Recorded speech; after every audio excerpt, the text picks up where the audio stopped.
Good morning. My name is Kenny O'Connor, and I'm one of the co-chairs of the Little Rock Scent Committee. While the members of that group have been waiting on this day for a while, I know that the residences and the businesses in Southwest Little Rock have been waiting on this project for many years. Through patience, persistence, and progress, we have arrived at that day. So welcome. Before I introduce the speakers today, I'd like to recognize other special guests who are present. Directors Joan Adcock, Ken Richardson, and B.J. Wyatt are here, along with City Manager Bruce Moore. There are several City Department directors here as well. Thank you all for coming.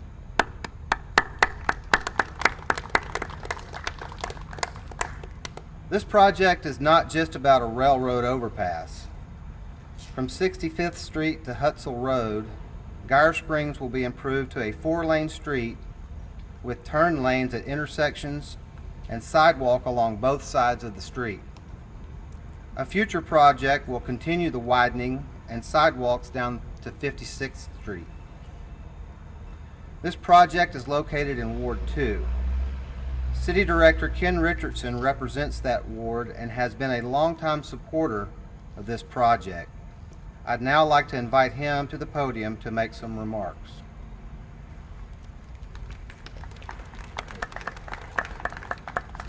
Good morning. I'm Ken Richardson, City Director of Ward 2. I want to welcome you guys to Ward 2 for a significant, long-awaited, eagerly anticipated event. I think this shows the ability of us to utilize local sales tax dollars to attract federal dollars to make significant improvements in our community. This is one of several infrastructure projects we want to have in the southwest part of my ward, and I'm just so thankful to be here and happy that all of you who've been here have been long-time supporters and advocates for this are here to be a part of what I think is a significant event. Once again, I can't reiterate enough how this is a prime example how we utilize local sales tax dollars as leverage for federal dollars to help improve the city of Little Rock. So I want to thank you guys for being here. It's my pleasure to be here, and thank members of the Little Rock Scent Committee for your hard work on trying to help us make this a reality. Thank you guys, and glad that you guys are here. Thank you.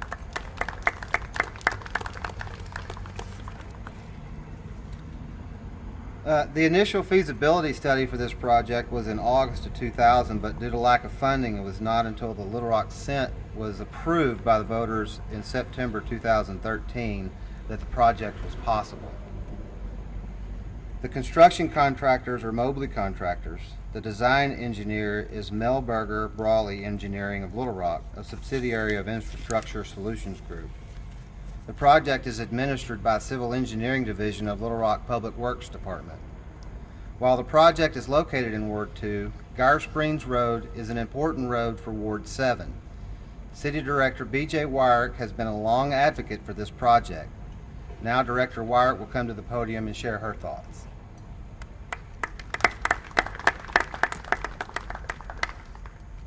Good morning. I am B.J. Wyatt. I represent Ward 7 in Southwest Little Rock. I got my construction hat on because I'm ready to go to work.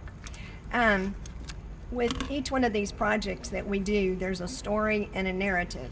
I want to tell you how this project started. Back in 1992, there were a number of us that sat in a living room for Joe Humphrey right down the street. And we'd been annexed into the city, and we were looking around and saying we need more city services. So we started putting together a plan. In that plan, we had excuse me, we had 3 overpasses that we wanted to do. First one was West Baseline, and we just take it for granted now. It goes over the railroad track, and we don't pay any attention to it. But there were years and years and years that we had to stop and wait on trains.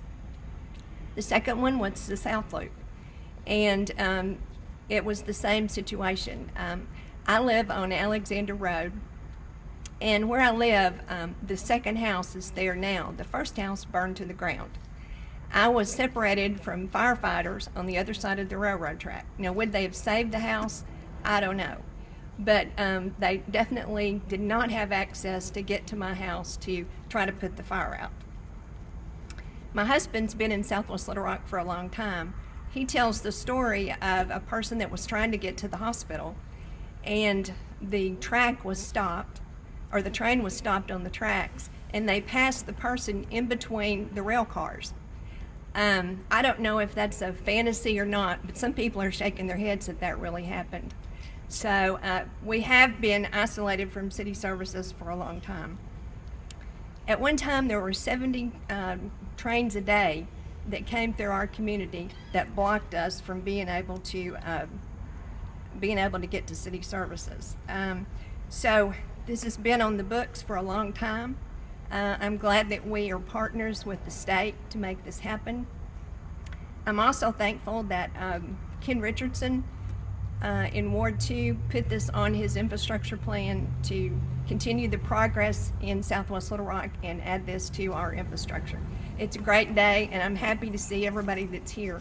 I know Mobley Construction from afar. I know they're from Marlton. I've seen a lot of their work. So they need to get prepared for customer-friendly type of actions with this development, because we'll have people that are trying to help you. Thank you, and have a great day.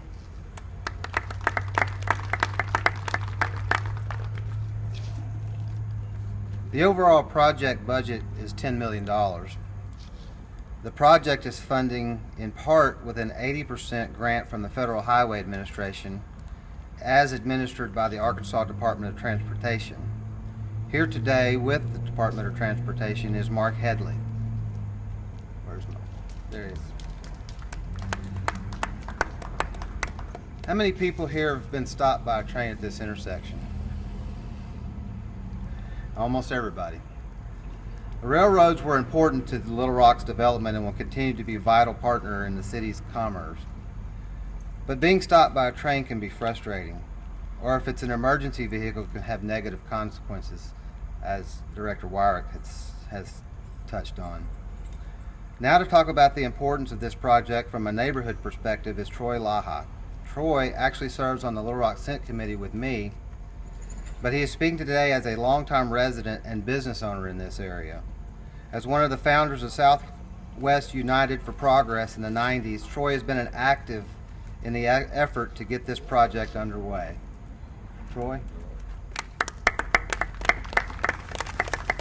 Thank you very much. Good morning, ladies and gentlemen. When I first became involved in Southwest Little Rock in the mid-90s, this was one of the projects they were talking about. And if you live in this area, you know what they were working on. That was over 20 years ago. There's several thousand residents in the area that is south of this railroad crossing. I came this way a few days ago going over to the VA hospital. When I was headed north off of Baseline, I started making a decision where to come on through here or go around the interstate. This is the closest way. I caught all the lights green, believe it or not, thanks to Bill Henry. He wasn't looking at me that day. I got through all of them, come under through 65th Street, got down to about these buildings here, and the arms come down on the railroad crossing. So I said, well, can I get out of here and turn and go back to 65th and go east to interstate? I said, well, it'd take about the same, because they'll usually keep these crossings closed with about 2 minutes. For some reason or other, the railroad was on slow order that day. And I sat here 4 minutes. And I got thinking about that, reminded me of a meeting I was involved in and back in the mid-90s with a group of people from Southwest over to power companies, hospitality room on Baseline Road. And one of the presenters presenting the bridge and trying to get something done said, well, trains only keep these crossings closed about 2 minutes. There was a gentleman in the back jumped up and he said, yeah, but said 2 minutes is forever if you're sitting there with the gallstones that are trying to get out. And that's why I thought about that. Thank you for voting for the taxes and the tax procedures to have this railroad bridge built. And I've been in the construction business quite a while, and anytime you get 80% federal money, my advice is always to take it. Thank you very much. Thanks for coming.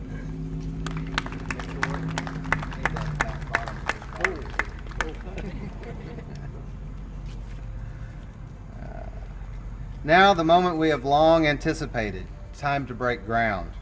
1, 2, 3.